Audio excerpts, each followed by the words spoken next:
మల్కాజ్గిరి బోడుప్పల్ సర్కిల్లో నెలకొన్న తాగునీటి సమస్యను వెంటనే పరిష్కరించాలని జనసేన బోడుప్పల్ అధ్యక్షుడు వంగరి సాయి కుమార్ జలమండలి అధికారులను కోరారు. జనసేన నాయకులతో కలిసి చెంగుచెర్ల జలమండలి ఆఫీస్ వద్ద నిరసన చేపట్టి అధికారికి వినతి పత్రాన్ని అందజేశారు. బోడుప్పల్ పరిధిలోని 50 నుంచి 60 కాలనీల్లో తీవ్ర నీటి కొరత నెలకొందని అన్నారు. కొన్ని ప్రాంతాల్లో వారం రోజులుగా నీటి సరఫరా లేకపోవడంతో ప్రజలు తీవ్ర ఇబ్బందులు ఎదుర్కొంటున్నట్లు తెలిపారు.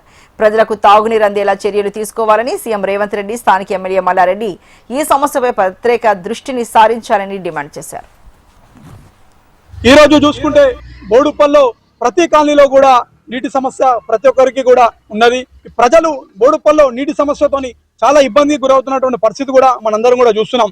కావున జనసేన పార్టీ తరఫున నేను బోడుప్పల్లో ఉన్నటువంటి జలమండల ఆఫీస్ దగ్గరకు వచ్చి కూడా జనసేన పార్టీ తరఫున లెటర్ ఇవ్వడం జరిగింది.